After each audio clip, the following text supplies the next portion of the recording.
આ શું બનાવ બન્યો તો કેવી રીતે? બાજુમાંથી મને કેવું કે તમારા ઘરમાં આગ લાગી છે, જુઓ. બહાર જોવા તો સામેના જૂના મકાનમાં નીચેથી આ ટીવી ફાટ્યું એવું કીધું માજીએ. એટલે માજીને મેં કીધું તમે પહેલા બહાર નીકળો ને પછી તમે તો એ સમજ્યા નહીં એટલે મેં 2 છોકરાઓને મોકલ્યા મારા પાછો પહેલા ફ્લેટમાંથી. એ વંડી ટેકીને ગયા અને બંને છોકરાઓએ માજીને બહાર કાઢ્યા ને પછી મેં ફાયર બ્રિગેડને ફોન કર્યો. એ તરત ફાયર બ્રિગેડની ગાડીઓ અને સાહેબો બધા આવી ગયા તરત. હરેશભાઈ જમનાદાસ ભડિયાદા. હા, કયો વિસ્તાર છે? આ તખતેશ્વર પ્લોટ વરતેજવાળી ચાલી 99-2 વરતેજવાળી ચાલી પ્લોટ નંબર 99-2. કેવી રીતે આગ લાગે? મધર અહીંયા ઘરે એકલા હતા ને ટીવી ચાલુ કર્યું તો શોર્ટ સર્કિટ થયો ને સીધો પડકો થયો. આગમાં કઈ હાજી જાનહાનિ કઈ તમારે? ઘનશ્યામ ગઢવી, સબ ઓફિસર, ભાવનગર ફાયર ડિપાર્ટમેન્ટ.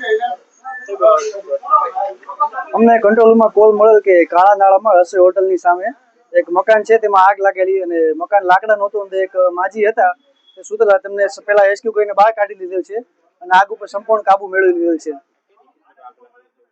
શું